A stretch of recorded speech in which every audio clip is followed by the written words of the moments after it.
नमस्तस्मै जो विद्यादि सागर सुधी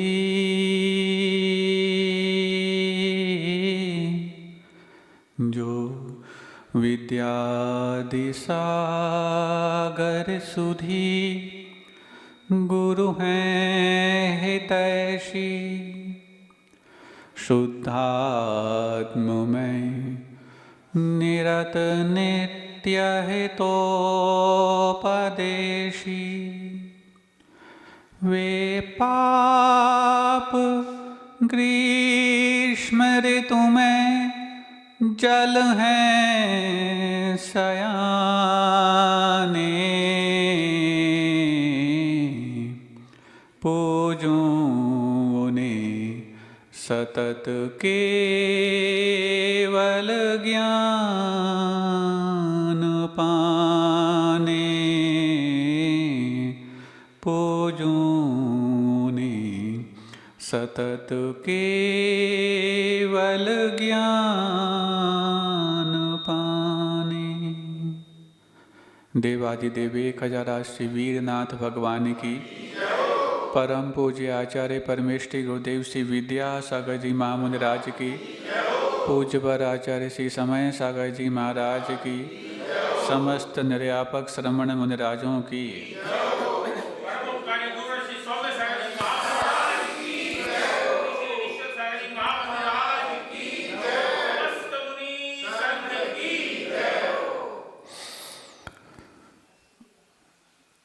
जीवन निर्वाह के लिए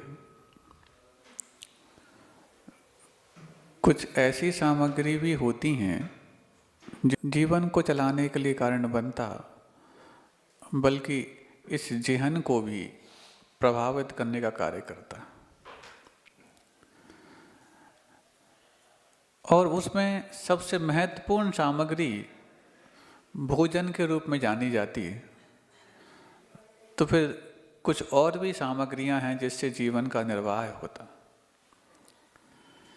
एक डॉक्टर केनेथ वाकर हैं, उन्होंने कहा व्यक्ति अपने जीवन काल में जितना भी भोजन करता है उसके आधे भोजन से तो खुद का पेट भरता और आधे भोजन से डॉक्टर का पेट भरता। फिर से बोलें, व्यक्ति अपने जीवन काल में, ये हम नहीं बोल रहे हैं, डॉक्टर केनेथ वाकर हैं, उन्होंने कहा कि जितना जीवन में भोजन करता है इंसान उसके आधे भोजन से तो खुद का पेट भरता और आधे भोजन से डॉक्टर का पेट भरता।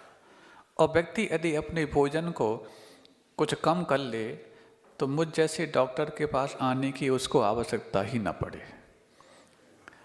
डॉक्टर होने के नाते इतना कड़वा सच बोलना हमें लगता है बहुत दाद देने लायक है कि उसकी दाद तो देनी चाहिए।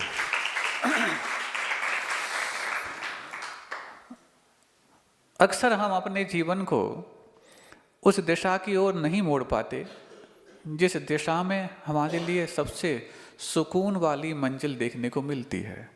कारण व्यवस्थाएं जब तक हमारे अनुकूल नहीं होंगी तब तक हम कैसे उस ओर रुझान करें।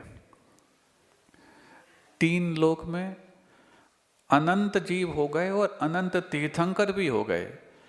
तीर्थंकरों को भी सारी व्यवस्थाएं अनुकूल नहीं मिली तो तुम जो परहेज कर रहे हो और इंतजार कर रहे हो वो कभी पूरा होने वाला भी नहीं है। व्यवस्थाओं के अनुसार यदि तुम्हारी अवस्था होती तो हमें लगता है तीर्थंकर भी यहीं बैठ कर के कुछ सुन रहे होते और बता रहे होते। लेकिन मनस्थिति जब परिस्थिति के काबू में आ जाती है तो संसार ज्यों का त्यों बना रहता है, और जब परिस्थिति को मनस्थिति काबू कर लेती है तो वस्तु स्थिति प्राप्त करके संसार समाप्त हो जाता है। अब ये बात मन में आती, फिर भी गृहस्थ जीवन तो है महाराज, इतना आसान भी कहाँ होता। तो आप तो आसान मान के ही गृहस्थी में गए थे, आपको तो इसमें बहुत कठिनाई लगती थी।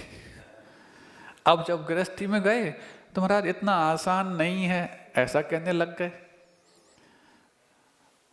क्या परिभाषा बदल गई? क्या आपका अनुभव कुछ नया मिल गया, इस कारण से आपने अपनी भाषा बदल दी? महाराज समझते तो पहले भी थे, लेकिन अनुभव नहीं था।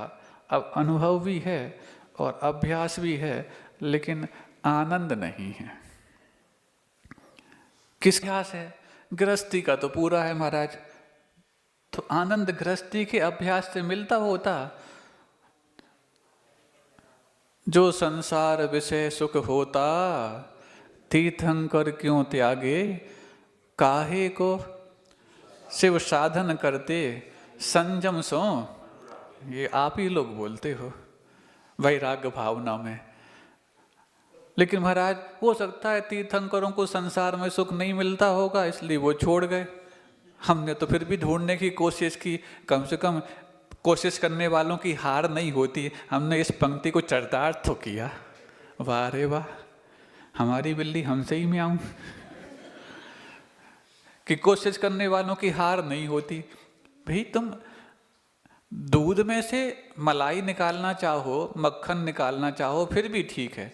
तुम तो पानी को मत करके यदि उसमें से कुछ क्रीम निकालने को लगे हो और फिर कहो कि कोशिश करने वालों की हार नहीं होती, तो फिर तो ये तो कोशिश ही गलत हो गई। ठीक उस बंदर जैसी जिसको कहा कि तुम्हें ढूंढ के लाना है, उसको कौन ने सब कुछ गड़बड़ किया है, जाओ 1 हफ्ते के भीतर जाओ। और 1 हफ्ता पूरा हो गया और लौट करके नहीं आया, तो जिसने उसको आदेश दिया तो उससे पूछा क्यों, कहाँ है वो बंदर, अभी तक लौट कर नहीं आया। वो कहाँ है, कुछ कर रहा होगा। जाके देखा तो थोड़ी दूर एक डाल से दूसरे डाल, एक पेड़ से दूसरे पेड़ ऐसे कर रहा। बोले क्या कर रहा है, तेरे लिए जो काम सौंपा था वो क्या किया? बोले देखो काम हो या ना हो, मेरी दौड़ धूप में तो कोई कमी नहीं है। ऐसे ही दौड़ धूप पूरी करके वो काम कुछ भी नहीं करना, ये संसारी प्राणी की फितरत बन चुकी है। अब जब भोजन की बात आती, क्योंकि आजकल ये पता नहीं कौन सा ट्रेंड चल चुका है पिछले 8-10 दिनों से कि भोजन की बात ज़्यादा हो रही है। चलो कम से कम तुम भोजन की बात तो कर रहे हो। अब उस भोजन की बात तो तुमने छोड़ दी है जिस भोजन से तुम्हें सिर्फ मात्र पाप का ही बर्धन होता था। अब कम से कम वो बात करने लग गए हो, भले ही वो पाप छोड़ पाए ना छोड़ पाए, लेकिन तुम्हारी चर्चा का विषय तो ये बन गया। एक छोटी घटना याद आ गई। जब नैनागिर की शायद घटना है, जब क्षमा सागर जी महाराज क्षुल्लक बने, उस समय की बात है। क्षुल्लक बन गए और ठंडी थी। अब 1 दिन पहले तक तो सारी व्यवस्थाएं थीं, गृहस्थ जीवन में तो क्या नहीं होता। अब जब बैरागी बन गए, त्यागी बन गए, तो क्षुल्लकों के लिए मात्र एक चटाई नसीब होती थी। और ठंडी का मौसम आ गया। इस ऐसी ठंडी, बल्कि इससे भी ज़्यादा ठंडी रही होगी। बुंदेलखंड में भी कम ठंडी नहीं पड़ती। तुम्हारे यहाँ तो प्रदूषण से ठंडी थोड़ी कम हो जाती होगी, लेकिन वहाँ तो प्रदूषण होता नहीं इतना, तो ठंडी बिल्कुल तीखी पड़ती है। तो बस रात्रि निकालना बहुत कठिन, एक रहता है। तो गुरुजी कहते कोई बात नहीं, कल तक तुम ये सोचते होते कि एक और रजाई मिल जाती तो कैसा होता, अब से कम रजाई तो तुम्हारे दिमाग से निकल गई, चटाई की ही बात आई। ये त्याग का परिणाम है, ये संकल्प का परिणाम है कि आपकी सीमा में जो है तुम उस, तुम्हारी सीमा के बाहर का जो त्याग हो गया है उस ओर तुम्हारी बुद्धि ही नहीं जाएगी। ऐसे ही जब से ये तुम लोगों ने मुहिम छेड़ी है शुद्ध भोजन करने वालों की, तब से तुम्हारे विचारों का और वचनों का विषय यही बन गया है कि कैसे महाराज शुद्ध भोजन का मतलब क्या होता है, अहिंसक जल का मतलब क्या होता है, और हमारे जीवन में कितना हम कर सकते। मतलब अब वो सब चीज़ छूट गई कि हम बाजार में खा सकते नहीं सकते, वो तो गया। अब इसमें तो आ गए, ये तुम्हारे अभी संकल्प नहीं लेने का परिणाम है कि तुम इतना सब कुछ करने लगे। यही होता है, जिस प्रकार का माहौल बन जाता है वहाँ के वैसा ही मिजाज भी होने लग जाते हैं। इसलिए हमेशा जिस प्रकार के मिजाज को हम चाहते हैं वैसे माहौल में रहना सीख जाओ, तुम्हारे मिजाज भी और तुम्हारे विचार भी वैसे ही होने लग जाएंगे। अभी तक उन्हीं पापों में, उन्हीं सब रंग में रहते रहे, कष्ट भी उठाते रहे, लेकिन कोई रास्ता दिखता नहीं था। और वैसे ही पंचम काल होंडाओ सर्पणी काल। ऐसे में तो अंधकार इतना है कि थोड़ी बहुत जुगनू की रोशनी भी दिख जाए तो हमारे लिए रास्ता प्रशस्त करने में आसानी हो जाती। फिर तो पूज्य गुरुदेव आचार्य विद्यासागर जी महाराज के आशीर्वाद से जुगनू नहीं, बड़े बड़े हैलोजन लगे हैं जो तुम्हारे लिए पूरा रास्ता दिखाने में कारण बन सकते। बस उसका उपयोग तुम कर पाओ तब तो ठीक है। तो धीरे धीरे करके बढ़ती जा रही है। हाँ, खरबूजे को देख करके खरबूजा रखा था, उसी में कुछ कम ज़्यादा कर लिया, उसी में कुछ यहाँ वहाँ आगे पीछे हो गए। बस यही पूरे जीवन भर यही हमारी जीवन शैली बन चुकी थी।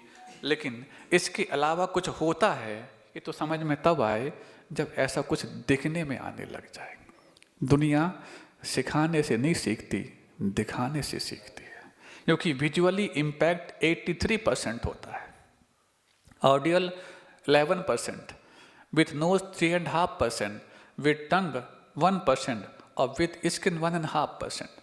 तो देखने का प्रभाव 83% होता है, सुनने का प्रभाव 11%, सूंघने का 3.5%, छूने का मात्र 1.5% और चखने का 1%।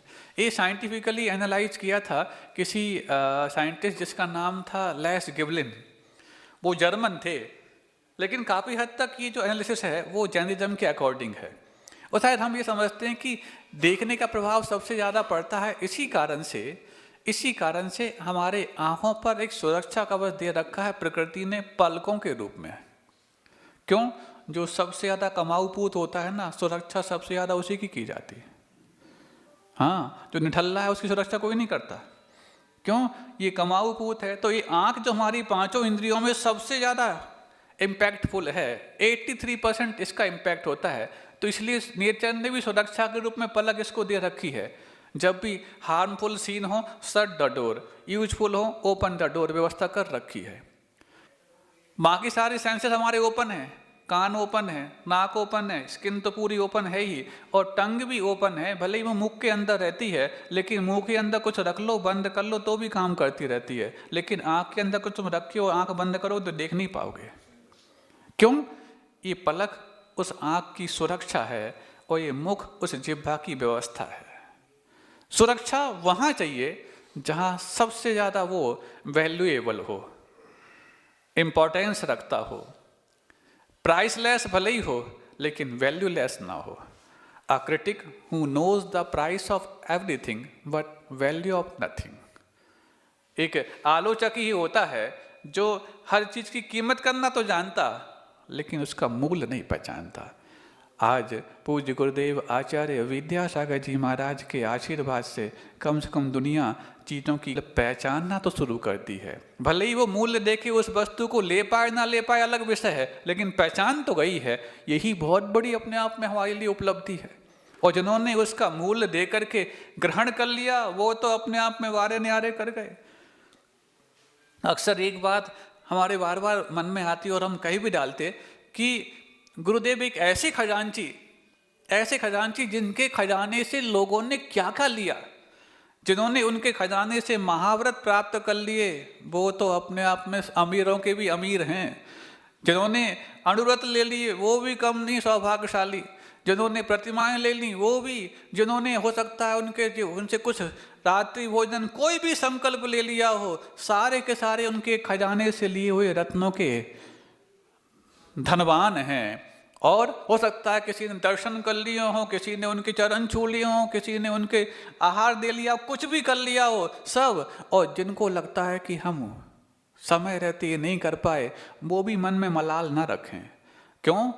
पूज्य गुरुदेव आचार्य विद्यासागर जी महाराज ऐसे खजांची हैं, थे और रहेंगे जो अपना खजाना अपना साथ लेके नहीं जाते, सब कुछ यहीं छोड़ के चले जाए। अब उस खजाने में से तुम्हें क्या लेना है, ये तुम्हें ढूंढना है। क्यों? आशीर्वाद तो वो आज भी उतना ही दे रहे हैं जितना 18 फरवरी 2024 के पहले देते थे। बस तुम्हारे अंदर वो आशीर्वाद को रिसीव करने की रिसीविंग पावर आ जाए तो तुम्हारे जीवन में भी वही चमत्कार हो जाए जो पहले हुआ करते थे। बस उनके खजाने से तुम्हें, उनको निमित्त बना करके तुम्हें क्या ग्रहण करना है। तब तो जाकर के मात्र पूज्य गुरुदेव का नाम मुख पर आते ही आज होड़ लग गई लोगों के। पिछले 10 दिनों में, 7-8 दिनों में तो ये कि नहीं, अब संकल्प लेने वालों के लिए आकर के वो प्रतीक्षा करते हैं। एक आज संकल्प हमें भी ऐसे लेकर के वो शाम तक यही व्यवस्था चली जा रही है। ये पूज्य गुरुदेव का चमत्कारिक व्यक्तित्व, चमत्कारिक व्यक्तित्व है। अपने पहले हो सकता है तुम्हारे लिए भागते थे संकल्प से, अब भागे भागे आते हैं संकल्प लेने के लिए। हाँ, पिछले 10 दिन के पहले तो हम संकल्प देने के मामले में सबसे कंजूस व्यक्ति थे। अरे हम अपने संकल्प निभाएं कि तुम्हें संकल्प में बांधें, हम अपने तुम्हें दे देंगे तो हमारे कम नहीं पड़ जाएंगे। फिर कहा महाराज आपके तो कम निभाने से और हमें देने से कम नहीं पड़ने वाले, बल्कि आपको तो जाप, वो तो हम समझते हैं, लेकिन हम यही कहते भैया तुम्हें जो लेना ले लो, हम तो सिर्फ आशीर्वाद दे सकते हैं। क्यों? संकल्प और नियम लिए जाते हैं और आशीर्वाद दिए जाते हैं। कल को तुम कहने लग जाओ महाराज जी आपने दिया था, हमने दिया नहीं था, हमने सिर्फ आशीर्वाद दिया था, नियम आपने लिया था। तो जब उनको बात समझ में आ गई तो फिर धीरे धीरे करके एक एक करके हम भी लेंगे। जब वो चीज़ अधिकार के रूप में समझ में आ जाती है तो फिर छीनने की बात आती है, और कर्तव्य और दायित्व के रूप में आती है तो कब तक निभाएं? बोझ लगता। अधिकार कभी बोझ नहीं लगता, अधिकार बोध के रूप में काम करता। देने वाला देने से पहले ये नहीं देखता कि तुम्हारी आशाएं क्या हैं, क्योंकि तुम्हारी आशाएं कितनी भी हों, असीमित भी हों, तो भी हो सकता है उसकी कहीं न जाके सीमा हो सकती है, लेकिन वो आपकी आशाएं नहीं देखता, वो आपके अधिकार क्या हैं ये देखता है। अधिकार तो आपके अनंत हैं, लेकिन जब आप अपने अधिकारों की पूर्ति करने जाएं तो देने वाले के सामने अधिकार जताए नहीं जाते, कर्तव्य निभाए जाते हैं। और जब हम कर्तव्य निभाते चले जाते हैं तो सामने वाला कहता है तुम्हारे कर्तव्य तो बहुत हो गए, तुम इस चीज़ के अधिकारी भी हो और इस चीज़ को तुम प्राप्त कर लो। सोचो, पता लग जाए यहाँ पर कोई ऐसी चीज़ रखी हो जो आपके काम की हो चाहे ना हो, लेकिन जो जिसको ज़्यादा मिल जाएगी उस चीज़ के लिए, उसके लिए बहुत अपने आप में वो मिलेंगे। तो बताओ, एक भी व्यक्ति कितनी भी अरबों की मिल्कियत घर में क्यों ना पड़ी हो, लेकिन उससे कुछ यदि आपके लिए मान मिलने वाला हो तो उसको अधिकार पूर्वक तुम छीन लोगे। मान मिलने वाला हो, उस चीज़ की हमारे जीवन में उपयोगिता हो ना हो नहीं, लेकिन उससे यदि मान मात्र मिलने वाला हो कि जिसके पास ये चीज़ होगी वो अपने आप में बहुत सम्मान का अधिकारी होगा, तो बताओ छीनोगे कि नहीं छीनोगे? बोलो ना, छीनोगे ना? क्योंकि जितना जीवन चलाने के लिए आवश्यक है वो तो यदि आज भी तुम कमाना बंद कर दो तो भी जीवन चल जाएगा। इतना तो जैन कुल में जन्म लेने का सुखद परिणाम है। आज भी यहाँ बैठे सारे व्यक्ति कमाना बंद कर दें तो 2-4 पीढ़ियाँ आराम से खा लेंगी, ऐसा हम विश्वास से कह सकते हैं। लेकिन इसके बाद जो कमा रहे हो वो खाने के लिए नहीं, दिखाने के लिए कमा रहे हो। यदि दिखाने के लिए कमा रहे हो कोई बात नहीं, तुम गृहस्थ हो, बहुत सारी चीज़ दिखाने के लिए भी करते हो, लेकिन तुम क्या दिखाना चाहते हो? वही गाड़ी, बंगला, कोठी, वो तो सबके पास है, तुम नया क्या दिखाओगे? तुम एक नई BMW लाओगे, कल वो ऑडी फरारी ले आएगा। तुम फरारी लेकर आओगे, वो एक और नया ले आएगा, वो एलन मस्क की वो लेकर जाएगा। क्या कहाँ तक इसकी होड़ है? लेकिन तुम दिखाना ही है और होड़ लगाना ही है तो अपने जीवन में virtuous itself always a award. गुण जो होते हैं वो अपने आप में एक पुरस्कार से भी बढ़कर के होते हैं। तो जिन्होंने अपने जीवन में गुणों का अवार्ड प्राप्त कर लिया है, यदि कोई उसमें कंपटीशन करता भी है तो किसी गुणवान के गुण कम नहीं होते, बल्कि उसकी अनुमोदना से उसका इजाफा और होता ही चला जाता है। फ्लाइंग स्क्वाड नहीं, बिल्कुल फ्लाइंग आशीर्वाद मिलेगा। कर लो, तुम जितनी नकल करना चाहे तो करो तो सही। बस जब ये बात समझ में आ जाती है तो फिर वो चीज़ जो कल तक भार आभार के रूप में सामने आती है, ठीक हो चाहे ना हो, वो उसमें बढ़ जाता। हमारे पास भी ट्रेन चलना चाहिए। ऐसा ही पिछले 8-10 दिनों से वो ट्रेन चल चुका है कि अब कल ही ऋषभ बिहार से एक खबर आई, उन लोग को ये शायद ज्ञात बाद में हुआ होगा कि ऐसी कुछ मुहिम चल रही है। तो उन वहाँ के कोई मंत्री हैं कौन भी, उन्होंने पूछा, वो संचालन करता है, कि बताओ किस कॉलोनी से सबसे ज़्यादा लोग और कितने लोगों ने संकल्प लिए हैं। तो उसको जितना ज्ञात होगा उसने बता दिया। बोले ठीक है, हम ऋषभ बिहार से सबसे ज़्यादा लोगों को संकल्प दिला के लिखाएंगे। अब बताओ ये क्या है। चलो कोई बात नहीं, इसमें भी स्पर्धा है तो करो, कोई बात नहीं, खुली छूट है स्पर्धा करने की। क्यों? इस प्रकार की स्पर्धा में किसी को घाटा होने वाला नहीं, किसी को घाटा होने वाला नहीं। और फायदा यदि होगा तो मात्र जिन शासन को होगा, और जिन शासन के नायक पूज्य गुरुदेव आचार्य विद्यासागर जी महाराज के आशीर्वाद को होगा। हम बड़े बड़े फ्लैक्स पोस्टर चिपकाते हैं, आचार्य जी आपके लिए जीवन कुर्बान है, जीवन कुर्बान है, जीवन कुर्बान है। अभी जीवन तो बहुत दूर की बात है, भोजन कुर्बान करने की बात है तो 10 बार सोचते हैं। सुन रहे हो? इसलिए हमने कह दिया कि डॉक्टर केनेथ वॉकर ने ये कह दिया कि व्यक्ति अपने जीवन काल में जितना भोजन करता है उसके आधे भोजन से तो खुद का पेट भरता और आधे भोजन से डॉक्टर का पेट भरता है। और व्यक्ति यदि अपने भोजन को कम कर ले तो मुझ जैसे डॉक्टर के पास आने की संभावना भी कम हो जाए, और यदि आधा कर ले तो पूरी खत्म हो जाए। अब जब इतना तक तुम्हारे अंदर मोटिवेशन वो डॉक्टर डाल सकते हैं, तो फिर तो जो डॉक्टर भी जिनके चरणों में झुकते हैं वो तुम्हारे लिए अधिक है। यदि मोदी जी के दिमाग में बात चढ़ जाए, चाहे वो नोटबंदी की हो चाहे जीएसटी की हो, फिर तो कोई बड़ी बात नहीं। तो मोदी की बात मान करके ये काम करना पड़े, अच्छा है। महाराज की बात मान कर करोगे तो पुण्य भी बढ़ जाएगा और तुम्हारा काम भी बन जाएगा। अब यदि ये सब सोचो, तुम कितने अस्पतालें बन पाओगे? एक दिन में 2 करोड़ भारत में डायबिटिक पेशेंट पैदा हो गए। कहां से आ गए? एक दिन में मात्र। क्यों? पहले जो उसका लेवल था 135 से 190 होता था, अब उसको कम करके 90 से 135 कर दिया, ऐसा कर दिया, घटा दिया। तो जो उस रेंज में आते थे, जो अपने आप को नॉन डायबिटिक मानते थे, अब वो भी डायबिटिक हो गए। कल और घटा देंगे, और हो जाएंगे। क्या ऐसा कोई अंत ही नहीं है। एक टॉप 5 फार्मा कंपनी जो अमेरिकन हैं, उनमें से एक कंपनी के रिसर्च पर्सन से गुरुदेव का एक भक्त मिलकर के आया। और ये घटना है जबलपुर में, गुरुदेव विराजमान थे। अपन शाम का वक्त था, अपन गुरुजी के पास ही बैठे हुए थे। तो वो आके बोलता है, बोले महाराज कितना बड़ा साजिश चल रही है और कितना बड़ा षड्यंत्र ये है कि टॉप 5 फार्मा कंपनी की एक में से एक कंपनी के रिसर्च पर्सन से मुझने एक बात कही। उसने कहा मुझसे कि बहुत सीक्रेट बात है, ये वाली बात तो मैं सिर्फ गुरु को ही कह सकता हूँ, सबसे नहीं कह सकता। तो बोले उसने मुझसे ये वाली बात कही, मैं गुरुदेव आपको कहने जा रहा हूँ। क्या? कि कंपनी की तरफ से गाइडलाइन जारी हुई है कि जो भी तुम मेडिसिन और वैक्सीन बनाओ उसका फॉर्मूला ऐसा होना चाहिए जिसकी वैक्सीन और मेडिसिन लेने के बाद व्यक्ति मरे भी नहीं और व्यक्ति स्वस्थ भी ना हो। क्यों? मर जाएगा तो हमारा कोई फायदा नहीं, और स्वस्थ हो जाएगा तो हमारा कोई फायदा नहीं। मतलब फॉर्मूला ऐसा बन सकता है जिससे तुम ठीक हो सकते हो, लेकिन बनाएंगे नहीं क्योंकि उनसे उनका फायदा नहीं। अब बताओ, उस कंपनी का नाम हमें पता है, जो कि यहाँ से नहीं बोल सकते, सब लोग बाहर सुनते हैं। अब ये तो अपन ने एक कंपनी के रिसर्च पर्सन की चीज बाहर निकल के आ गई तो जान लिया, बाकी सबके भी यही हाल है। तब तो एक बार कोई रोग जुड़ता है तो जीवन के साथ भी, और वो तो व्यवस्थाएं नहीं बन पाई, नहीं तो स्वर्ग और नरक तक भी पहुंच जाए, ऐसे रोग भी बना सकते हैं वो। क्या है ये? किसने बना के रखे हैं? कहीं हमारी लाइफ स्टाइल ने बना के रखे हैं क्या? जिसको हमने स्टेटस सिंबल मान रखा है उसने हमारे लिए प्रोवाइड कर दिए हैं, अथवा हमने आपो आप उसको अडॉप्ट कर लिए हैं? ये सोचना तो पड़ेगा भाई। रोग और दवा तो वो होती है, रोग हुआ लिया तो 4 दिन में ठीक हो गया।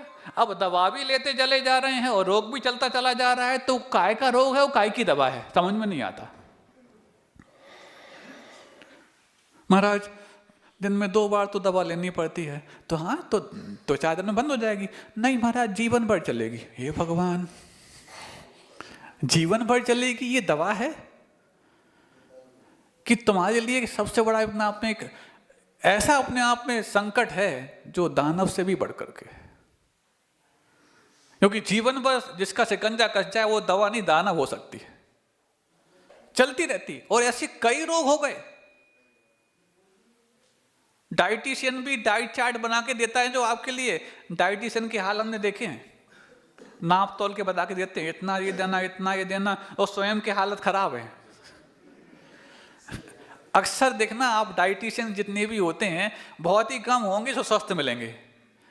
अब जिस डाइट चार्ट को आप दूसरों से फॉलो कराना चाह रहे हो, यदि खुद फॉलो करते होते तो स्वस्थ होते। अब ऐसे लोगों की तुम दवा से कहाँ मर्ज ठीक करोगे? इसीलिए कहते हैं, वो तो हो गई बात दूसरी, लेकिन अब हम बात आती है शुद्ध भोजन की। ये शुद्ध भोजन की क्या फिर अपना आवश्यकता है? आज देखो, चाहे वो रोहिणी सेक्टर 11 हो, चाहे दूसरी और रोहिणी की कॉलोनी हो, लगभग 24-25 जनालय रोहिणी में हैं, और शायद सुनते हैं कि एशिया की सबसे बड़ी कॉलोनी मानी जाती। हाँ, हो सकता है और भी कहो, लेकिन आप लोग के ज्ञात रिकॉर्ड में तो सबसे बड़ी कॉलोनी ये है। तो अब इतनी बड़ी कॉलोनी, ठीक है, सब सेक्टर अपने अपने बटे हुए अपने अपने जनालय हैं, और ये तो सिस्टम ही है कि जहाँ जिस जनालय में जाओगे तो उसी जनालय के लोग आएंगे, और उसके अलावा जो आएंगे मात्र निवेदन वाले आएंगे, रोज वाले तो नहीं आएंगे। ये सिस्टम बन रखा। चलो कोई बात नहीं, व्यवस्था है, लेकिन अभी भी इस कॉलोनी के वो होनहार जो वाकई में इस जिनालय को तब तक जीवित रखने वाले हो सकते हैं जब तक शायद वो जीवित रहेंगे। क्या आज वो यहां पर हैं? कहां पर हैं? तो घर में हैं। ऐसा नहीं कि सो ही रहे होंगे, सारे सारे बच्चे सो रहे होंगे, ऐसा नहीं, जाग भी रहे होंगे, लेकिन उनको यहां तक लाने का जिम्मा आपके कंधों पर है भी नहीं। अब क्यों नहीं है? बेटा मंदिर जाओ, क्यों जाएं? पुण्य मिलेगा, कहां दिखता? और तुम कमाते हो तो तुमने कहां रखा, दिखा दो। और जब भगवान कुछ देते लेते नहीं हैं, तो जिससे जब जब वो भी तरागी हैं, तो जैसे भगवान वैसे भक्त होने चाहिए, भक्त भी तरागी होनी चाहिए। भगवान को हमसे मतलब नहीं तो हमें भी उनसे मतलब नहीं। ये प्रश्न करते होंगे, क्योंकि जितना तुमने पढ़ रखा है उनको सिखाने के लिए, उनको जवाब देने के लिए, उससे ज़्यादा वो पढ़ रखे होते हैं। हाँ, और फिर जब बात आती है ना, जब तुम कहो कि नहीं अपन जैन हैं, ये किसने कहा? भगवान ने तो कहा नहीं। भगवान ने तो प्राणी मात्र के कल्याण की बात कही, परस्परोपग्रहो जीवा नाम ये कहा। ये उनको पता है सूत्र, तुम्हें भले पता ना हो उनको। उनने अपने सपोर्ट में सारी चीजें पढ़ रखी हैं, और आर्टिफिशियल इंटेलिजेंस तो उनको सब कुछ बता देती है कि तुम क्या प्रश्न करोगे, वो जवाब उनके पहले पता है। और तुम्हें ये कहो कि नहीं कौम एकता की बात करो, और सुनो चक्रवर्ती भी तो 32,000 रानियां वहां से लाता है, ये तक उनको मालूम है। 96,000 रानियां चक्रवर्ती की होती, उसमें से 32,000 तो नॉन जैन होती। अब तुम क्या बात कर रहे हो बताओ? ये दलीलें वो देते हैं, लेकिन उनको कौन बताए, जब तुम 96,000 पालने लायक हो जाओ तब तुम्हें 32,000 की छूट दे देंगे। अभी एक तो तुमसे पलती नहीं हो, चक्रवर्ती का नाम लेते हो। ये ऐसे वो प्रश्न करते हैं, लेकिन इन प्रश्नों के जवाब तुम नहीं दे पाओगे, और जहां वो मिलते हैं वहां तुम उनको लाते नहीं। कारण यहां तक तो वो तब आएंगे जब ये तुम्हारे घर तक पहुंचने लायक बन पाएंगे।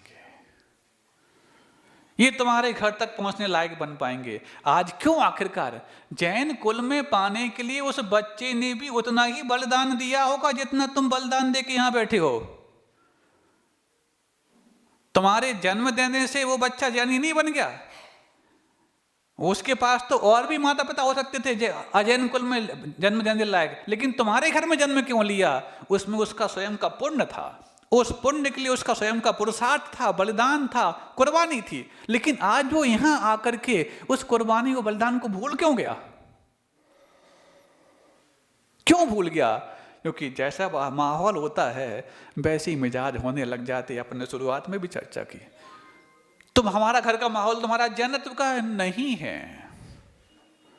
हमारे घर का माहौल जन्नत को नहीं है। हम तो रोज मंदिर पूजा अभिषेक करने आते होगे। तुम मंदिर में पूजा अभिषेक करने आते हो, घर में कौन कर पाते हो? तुम्हारा क्या घर में पूजा करने लग जाएं? ऐसा कौन कह रहा है? घर में भगवान तो रखेंगे नहीं तुम लोग। तो फिर कैसे करें? अरे घर में पूजा अभिषेक जब साधु पहुंचते हैं तभी हो पाती है। जब उनका पाद प्रक्षालन करते हैं तो वो गंधोदक बन जाता है, और जब उनकी नवदा भक्ति करते हैं तो पूजन के साथ ही करते हैं। जब घर में अभिषेक पूजा प्रारंभ होते हैं तब जाके उनको अभिषेक पूजा करने का मन करता है। बार बार ये प्रसंग जब से आप लोग की रथ यात्रा हुई है, बार बार हमारे लिए चिंतन के लिए विषय बन रहा कि प्रभु तो पूरे पूरे नगर मार्ग और द्वार द्वार तक पहुंच जाते हैं ताकि पूरी नकारात्मकताओं को वो खत्म कर सकें, लेकिन तुम्हारे घर के भीतर नहीं जा पाते। इसीलिए तुम्हारे नगर की शुद्धि तो हो गई, मार्गों की शुद्धि तो हो गई रथ यात्रा निकालने से, लेकिन तुम्हारे घर की शुद्धि कैसे हो गई? क्योंकि घर के भीतर तो वो गई नहीं। वो तो नासा दृष्टि करें, यदि वो हो सकता है तुम्हारे घर की ओर देख लेते थोड़ा बहुत अंतर पड़ जाता, लेकिन नासा दृष्टि करके बैठे हैं। लेकिन जो तुम्हारे घर की ओर जा सकते हैं, उस ओर दृष्टि डाल सकते हैं, वो तो तुमने अपने मंदिर में बिठा के रखे। कौन है वो? मुझे राह में जाने लायक बनाया तो कितने तुमने राउंड, कितने क्वालिफायर राउंड फेस किए हैं पता है? कहा कि जैसे रेत का समुद्र हो, सुन रहे हो? रेत का समुद्र हो, पानी का नहीं, रेत का, रेगिस्तान समझ लो। उसी रेत के बराबर कोई एक हीरे की कणिका उसमें गुम जाए और सूर्य की रोशनी चमक रही हो, तो जैसी हीरा चमकता है वैसी रेत चमकती है। अब कोई विशेष पारखी उतने बड़े समुद्र में से एक उस हीरे की कणिका को ढूंढ ले, जितना दुर्लभ ये है उतना ही एक इंद्रिय से 3 पर्याय प्राप्त करना दुर्लभ है। ये दुर्लभता भी तुमने पाली। 3 मतलब 2 इंद्रिय, 3 इंद्रिय, 4 इंद्रिय, 5 इंद्रिय। इसके बाद ये तो बहुत सारे जीव हैं, अनंतों जीव हैं, उसमें से 5 इंद्रिय बनना कितना दुर्लभ है। तो जैसे चौराहे पे रखा हुआ रत्नों का ढेर सुरक्षित रह जाए बिना किसी सीसीटीवी कैमरे और सुरक्षा व्यवस्था के, जितना दुर्लभ है वो। सुन रहे हो? चौराहा हो, कौन सा, रोहिणी का, और वहां पर एक से एक बेशकीमती रत्न रख गए हों और कोई व्यवस्था नहीं सुरक्षा की, और बरसों तक रखे रह जाएं, वो एक भी गायब ना हो। संभव है क्या? मनुष्य भले ही गायब ना करें, लेकिन त्रियंच उठा के मुंह में लेके भग जाएं। संभव है सब कुछ, लेकिन गायब ना हो। तो जितना दुर्लभ वो है उतना ही फिर 3 पर्याय में 5 इंद्रिय बच जाना दुर्लभ है, वो भी तुम पा चुके हो। अब 5 इंद्रिय होने का ठेका सिर्फ तुमने नहीं लिया, चारों गतियों के जीव 5 इंद्रिय होते, नारकी तो 5 इंद्रिय ही होते हैं, देव तो 5 इंद्रिय ही होते हैं, मनुष्य भी 5 इंद्रिय ही होते हैं। सिर्फ त्रियंच हैं जो 1 से लेकर 5 तक होते हैं। लेकिन उन चारों गतियों के 5 इंद्रियों में मनुष्य बन पाना कितना दुर्लभ, सुन रहे हो? तो कहा गया जैसे गुणों में कृतज्ञता दुर्लभ होती है। सारे गुण तुम्हारे पास आ जाएं, लेकिन जिससे वो गुण पाए हैं उनके प्रति कृतज्ञ बन जाना, उनके प्रति एहसान मंद बने रहना जितना दुर्लभ है, बहुत कठिन है। आज तो दुनिया ये है जिससे हमने सीखा उसी को लात मार के आगे बढ़ती है। हाँ, जिसके हाथ पर हाथ रख करके हमने अपने आप को धनी बनाया, आज उसी को तिरस्कार करती कि नहीं करती? तब तो जाकर के आपस में ही कोर्ट केस होते, सुप्रीम कोर्ट में आपस में तो होते हैं। कभी तुम केस लड़ने के लिए किसी बैरी के पास जाते हो नहीं, जिनसे आपस में बनता था, कल तक भाई भाई थे, आज वो जाके कोर्ट केस लड़ रहे हैं। क्यों? वो कहता है देखो हमने तो सिखाया और आज हमारे ऊपर ही आंखें तरेरता है। जो कल तक आंख का तारा था आज वो आंखें तरेरने वाला क्यों बन गया? कारण यही है। तो कृतज्ञता समाप्त हो गई, इस कारण से ऐसा हो गया, तो बस वो वहां पर हो गया। फिर उसके पश्चात 5 इंद्रिय मनुष्य बन गए। मनुष्य तुम्हें अकेले हो गया? इस नोन वर्ल्ड में भी लगभग 7-8 अरब की आबादी मनुष्यों की हो गई। ये तो इस यहाँ की बात है। ऐसे 29 अंक प्रमाण मनुष्य हैं। कितने? 10 to the power 29। अभी तो कितने हुए? 10 to the power 8-9 हुए मात्र। 29 इतने मनुष्य होते हैं, और जो सम्मूषण होते वो तो असंख्यात हैं, लेकिन जो काउंटेबल हैं, जो हम जैसे मनुष्य हैं, वो 10 to the power 29 है। उसमें से हमने यदि मनुष्य होकर के और जैन कुल पा लिया, योग देश कुल वातावरण पा लिया, नहीं तो भोग भूमि में ना होकर के कुभोग भूमि में होते। मनुष्य नाम कर्म का, मनुष्य आयु का बंध तो चल रहा होता, वो पता तो चल रहा होता, लेकिन ऐसे मनुष्य इतने बड़े कान की उसी को बिछा लो, उसी को ओढ़ के सो जाओ। एक टांग वाले मनुष्य, खरगोश के मुख वाले मनुष्य, हाँ ये मनुष्य कुभोभूमि के मनुष्य कभी आपने देखे? लवण समुद्र में जो अंतर्द्वीप हैं, ऐसे वो अंतर्द्वीपज मलेच्छ जो होते हैं वो मनुष्य हैं, लेकिन उनकी मुख अलग अलग प्रकार के। मनुष्य आयु का उदय चल रहा उनको। हम वो नहीं बन, हम वो बने हैं जिसमें भगवान का और हमारा मुख लगभग एक सा दिखता है।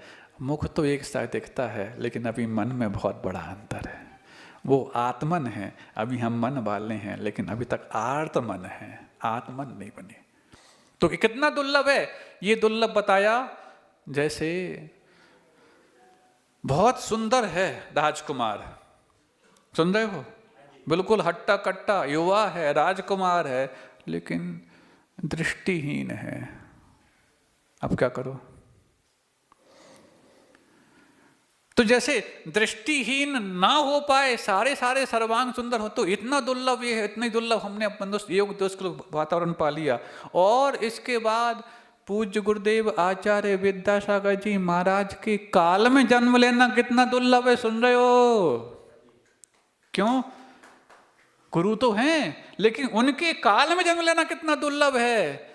तो एक से बाद एक सारे के सारे हम दुर्लभ पड़ाव पार करके जब पहुंचते हैं, जिन गुरु को देख करके लगता है कि नहीं, सच्चा जीवन तो यही है।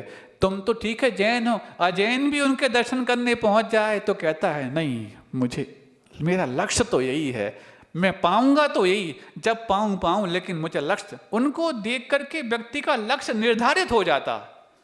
वो कौन होते हैं? इस जीवन में जीवंत अरहंत के समान वो संत शिरोमणि आचार्य विद्यासागर महाराज जैसे, उनके काल में जन्म ले लिया हमने, ये और दुर्लभ। इसके पश्चात फिर उनके पास पहुंचने लायक अपने आप को बना लेना। वो ये जानने लिए में एक ऐसी कॉलोनी है जहां पर जैनों का एक गढ़ है, गुरुदेव के मुख से हमने सुना। हाँ, रोहिणी है, मॉडल टाउन है, ये सब यार बहुत सारे नाम, कहाँ तक बोलेंगे हम। तो ये उनके मुख पर आ गए। ये हमने इतनी दुर्लभताएं पार करने के लिए कितने बलिदान दिए होंगे। और जब ये सब कुछ पाने के पश्चात भी यदि वही कर रहे हैं जो मिलेक्स के लोग कर रहे हैं, तो उसके लिए भी उसी सरवार सिद्धि ग्रंथ में एक बहुत अच्छा आपके लिए टाइटल दिया, सुना दें। ये टाइटल भी उसी के बता रहे थे, हम बता रहे थे दुर्लभता के। तो लास्ट में टाइटल दिया कि ये सब कुछ तुमने पा लिया, किसी के एहसान से नहीं, ये सब तुमने कुर्बानियां दी, एक के बाद एक हो। इस सब में कितना काल लगा होगा पता नहीं। ये कुछ पाने के बाद तुमने यदि सिर्फ वही कर रहे हो जो दूसरे वो एक टांग वाले मनुष्य या खरगोश के या सिंह के या वो सब कर रहे हैं, अथवा और जो दुनिया के वैज्ञानिक लोग कर रहे हैं, तो क्या कर रहे हो तुम? जैसे मान लो, उदाहरण दिया, सुनो टाइटल सुनो, अच्छा उदाहरण है। उदाहरण ये दिया, आप लोग घर में भोजन करते हैं ना, भोजन करते बर्तन में करते, हाथ में तो करते नहीं। महाराज तो हाथ में करते तो धो लेते, जल्दी मच जाता उनका हाथ, लेकिन तुम्हारे बर्तन मांजने के लिए कुछ ना कुछ चाहिए होता, साबुन, सोडा, विम, स्कॉच ब्राइट, राख। अब मान लो कुछ भी नहीं है और बर्तन जूठा हो गया। 2 पैसे का बर्तन था, स्टील का, कोई चांदी का भी नहीं था कि भाव बढ़ रहे हो, कोई सुन रहे हो, स्टील का बर्तन था। अब उसको कोई बात नहीं है, अब आज उसमें भोजन कर लिया, बना लिया, कल फिर करना है, अब मांजना तो पड़ेगा। अब मांझें कैसे, कुछ नहीं है, तो क्या किया, कुछ नहीं मिल रहा उसको, तो घर में उसके आंगन में एक चंदन का पेड़ लगा था, सुन रहे हो? जो चंदन का पेड़ उसके घर को ही नहीं, आसपास के पड़ोस को भी सुगंधित और स्वच्छ रखता था। उसने 2 पैसे के 2 बर्तन को मांजने के लिए उस चंदन का पेड़ काटा, उसको जलाया, उसकी राख बनाई और उससे मांज के अपनी आँखें पीठ थपथपाई कि बहुत अच्छा, तुमने कितना अच्छा काम कर लिया। सुन रहे हो? ये टाइटल कौन को मिलेगा? हैं महाराज, हम इसलिए इतनी शान से बोल रहे हैं कि सब चोर चोर। जब यहाँ पर इतनी संख्या में साधु बैठे होते, उस समय एक व्यक्ति सामने बैठा होता तो क्या कहता?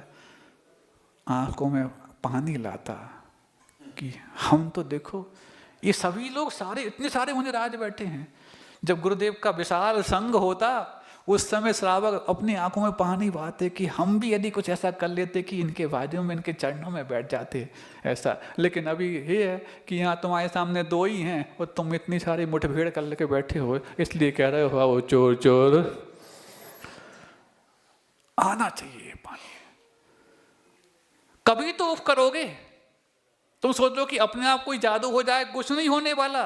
ये चमत्कार तुम्हें खुद करना पड़ेगा, कोई तुम्हारा उद्धार करने आने वाले नहीं, ना आदिनाथ ना महावीर, कोई काम। वो तो अपना उद्धार कर गए, वो तुम्हें उद्धार का रास्ता बता गए। रास्ते में चलाने के लिए कोई हठात प्रयोग नहीं करेगा, तुम्हें चलना पड़ेगा और अपनी हट को छोड़ना पड़ेगा। ये कोठी बंगला ये साजो सामान मना नहीं है, ग्रस्त हो, लेकिन अपना कम से कम लक्ष्य भी तो हो कि मुझे करना क्या है। बताओ, धन से धर्म कमाना है कि धर्म से धन कमाना है? बताओ। हाँ, धर्म से धन कमाना है, मतलब धर्म करो धन कमाने के लिए। बस अभी तक यही कर रहे, धर्म इसलिए कर रहे कि धन कमाते जाएं। आचार्य कहते हैं धन धर्म कमाने के लिए है, धन धर्म कमाने के लिए है। आज सोचो, कई लोगों के लिए मान लो शुद्ध भोजन की बात आती, पहला क्या, पानी नहीं है। अरे ये पानी तुम्हारे उद्धार पर पानी फेर रहा, जो तुम्हारे घर में नहीं हो वो सारी चीजें तुम घर में एक दिन में उपलब्ध करा देते हो। शुद्ध भोजन की व्यवस्था नहीं है। अब सोचो, वैसे घर में कोई होम अप्लायंसेस की कमी हो जाए तो दिन में 4 आ जाएंगे, ब्लिंकिट से मंगा लेंगे और यहाँ से मंगा लेंगे, लेकिन एक चक्की नहीं होने से शुद्ध भोजन नहीं कर पा रहे। भगवान, कर्मों की कैसी चक्की पड़ी इनके दिमाग पर, जो घर में घर की चक्की नहीं आ पाई। पानी के लिए इतने बड़े बड़े तुम्हारे बागान पड़े हैं, बगीचे पड़े, अरे एक जीवानी यंत्र वाला वो करा सकते हो? 1 लाख रुपए ज्यादा से ज्यादा लगेंगे। 1 लाख में तुम्हारे यदि अरबों की मिल्कियत से भी ज्यादा आमदनी होने लग जाए तो इससे सस्ता सौदा और क्या हो सकता है? हर घर में नल का, हर घर में कुआं बन सकता है। वो ये भी नहीं कर सकते मान लो पानी की व्यवस्था नहीं हो रही, टांका बन सकता है। बारिश तो हर जगह होती है, देवता भी वहीं पर बादल बरसाते हैं जहां पर व्रती निवास करते हैं। एक उदाहरण देना चाहते हैं। एक सज्जन आए, वो भगवान के माता पिता बने थे, थोड़ी सी पुरानी बात है, और अपने साथ गुरुजी के साथ बिहार चल रहा था तो साथ में चलने लग गए। बोले महाराज अब भगवान के माता पिता तो बन गए, लेकिन अब आगे और क्या करें महाराज? हमने कहा अब तो व्रतों की और प्रतिमाओं के बारे में सोचो। महाराज ये क्या होती हैं? तो धीरे धीरे चलते चलते उनको रास्ते में ही 1-2 घंटे का समय था, बिहार का चल रहा था, तो उनको समझ में आ गया स्वरूप। महाराज और क्या करना पड़ता है? हमने कहा अहिंसा व्रत पहला ही व्रत है 12 व्रतों में, तो अहिंसक जल का उपयोग करना। ये क्या होता? हमने कहा कुएं का, बारिश का। महाराज कुएं की तो बड़ी समस्या है। क्यों? तुम्हारे शहर में नहीं? शहर में तो क्या महाराज, घर में ही कुआं है, तो फिर क्या समस्या है? महाराज अभी तो पानी है, जनवरी का महीना था उस समय, लास्ट जनवरी का, यही लगभग दिन चल रहे थे। महाराज 15 फरवरी के बाद और 20 फरवरी के बाद पानी सूख जाता है और 4 महीने पानी रहता ही नहीं। तो हमने कहा ऐसा करो, अभी तुम्हारी प्रतिमा और व्रत तो है नहीं, अभी तुम जब तक नहीं सूखे तब तक हम कुएं के पानी का इस्तेमाल करेंगे। कर सकते हो? महाराज 15 दिन के क्या अंतर पड़ जाएगा, फिर तो सूख नहीं है। इतना ही कह रहे, जब तक ना सूखे तब तक तुम्हें कुएं का पानी का इस्तेमाल करना है। हम ये भी नहीं कह रहे कि सूख जाए तो तुम पड़ोस से कुएं से ले आना, ये भी नहीं कह रहे। अभी तुम अपने घर का ही करो, चलो कोई बात नहीं, कर लोगे? हाँ कर लेंगे महाराज, लेकिन उससे होगा क्या? प्रतिमा तो 15 दिन के लिए होती नहीं, आजीवन होती होता। हमने कहा अभी प्रतिमा की बात कौन कर रहा, तुम करो तो सही, इतना करो, कर लोगे? जी महाराज, और जब सूख जाए तो हमारे पास आ जाना। अब ठीक है, फिर उसके बाद हम लोग पहुंच गए कुंडलपुर इत्यादि, कहाँ पर याद नहीं आ रहा, पुरानी बात हो गई। तो पहुंच गए, 15-20 दिन हुए तो हमारे मन में एक बार क्लिक किया कि हो सकता है 2-4 दिन में आने ही वाले होंगे। वो नहीं आए। अब तो कि इतना संग में इतनी भीड़ रहती, कोई आ भी गया हो तो आया चला गया, हो सकता पर ना मिल पाए हो, ऐसी कुछ व्यवस्था बन गई। तो हो सकता जैसी इसकी होनहार है। और 4-5 महीने तक वो आए नहीं, अपन भी भूल भाल गए, होते हैं बहुत सारे लोगों को। 15 जुलाई के महीने में आ गया आके बोलता, बोले महाराज गुरुजी के पास चलो, प्रतिमा लेना है। मैं क्यों, क्या हो गया? बोले महाराज 50 वर्ष से हमारे घर में वो कुआं है, हर साल फरवरी में पानी सूख जाता था, इस साल एक बार भी पानी नहीं सूखा और भीषण गर्मी पड़ी। और आज उस बात के लिए 2007 की घटना है, लगभग 20-19 साल हो गए, आज तक उनका कुआं लबालब भरा है और वो स्वयं भी दीक्षित होकर के आगे बढ़ गए। सुन रहे हो? देवा भी तस्य प्रणमन्ति जस्य धम्मे सयामणो। देवता भी उसको नमस्कार करते हैं जिसके हृदय में धर्म वास करता है। तुम चमत्कार के पीछे भागते हो। देवता कहते हैं तुम करके तो दिखाओ, चमत्कार तो हम तुम्हारे पीछे पड़ेंगे। तुम्हारे नमस्कार में ऐसा कुछ दम हो ताकि चमत्कार भी आके तुमसे परिभाषा पूछे कि बताओ कैसा करना है। तुम चमत्कार के पीछे भागने लग गए, यहां वहां की चीजों के पीछे भागने लग गए। साक्षात राष्ट्रपति मौजूद हैं और तुम सिपाहियों के पीछे भागने लग गए। सुन रहे हो? ज्यादा समझाने की कोशिश नहीं करेंगे, हम सब समझदार हैं। सिपाही के पीछे भागने लग गए। सिपाही है कि नहीं? राष्ट्रपति कौन है? जो ऊपर वेदी पे विराजमान है, उनकी सेवा में। तुम सेवक को देखो, कभी भी समझना, वॉचमैन मतलब रक्षक होता ना, वॉचमैन भी समझता है तुम्हारे हमारे बॉस से कितने संबंध हैं। यदि बॉस का खास आदमी है तो वॉचमैन उसके पीछे चलता है और वो समझने लग जाए इसके बॉस से तो बनती नहीं ज़्यादा और मेरे आगे पीछे घूमता है, तो फिर वो तुम्हारे लिए अलग तरह से ट्रीटमेंट देता। सुन रहे हो ना? सुन रहे हो ना? वॉचमैन से तुम्हारी यदि ज़्यादा बने और वॉचमैन समझ ले कि बॉस से तो इनका दूर दूर तक संबंध नहीं है, तो फिर आपको वो छलेगा। और जब वो समझ लेता है कि ये बॉस का राइट हैंड है, एस सर बोलता कि नहीं बोलता, अब तुम यदि बॉस को तो छोड़ करके और तुम वॉचमैन को एस सर करने लग गए तो तुम्हारे लिए वो धोखा देगा। समझदार हो, इसीलिए खुद को भी राष्ट्रपति बनाने की तुम क्षमता रखते हो। अभी खुद को भी राष्ट्रपति बनाने की क्षमता रखते हो। वो राष्ट्रपति नहीं जो राष्ट्रपति भवन में है, वो राष्ट्रपति जो रोहिणी के सेक्टर 11 के बीच की बेदी में विराजमान है। क्षमता रखते हो, करके दिखाओ। अपने सामर्थ्य को, अपने वजूद को पहचानो। नहीं होगे, भिखारी कब तक बने रहोगे? अरे जिनालय पुजारियों के लिए है, भिखारियों के लिए नहीं। सुन रहे हो? भिखारी तो जिनालय के बाहर बैठते हैं, दे दो भाई साहब कुछ भी, और तुम मंदिर के भीतर आकर के भिखारी बन गए। मुसीबत में किसी से कुछ मत मांगो, मुसीबत 4 दिन की, एहसान जिंदगी भर का। अरे कोई मुसीबत आई कब तक रहेगी? जब अच्छे कर्मों की कुवत भी इतनी नहीं थी कि तुम्हारे साथ जीवन भर साथ देते, तो बुरों में तो वैसे ही इतनी कुवत नहीं है कि तुम्हारे साथ जीवन भर चलें। आए हैं निकल जाएंगे, लेकिन तुमने वो मुसीबत को देख करके एक नई मुसीबत मत्थे पड़ ली। जय हो। समझ रहे हो ना? इनडायरेक्टली बोलेंगे हम, डायरेक्ट कुछ नहीं बोलेंगे इस विषय में। जय हो। तुम राष्ट्रपति को छोड़कर के वॉचमैन के पास पहुंचने लग गए। तो वॉचमैन सोच लेता है ये बॉस का आदमी नहीं, ये तो मेरे ही आगे पीछे चक्कर लगाता है, तो लगाता रहे बेटा, कोई बात नहीं, तेरा चक्कर ही लगता रहे, कुछ होने वाला नहीं है कि नहीं? बताओ ना, किसी कंपनी में, किसी ऑफिस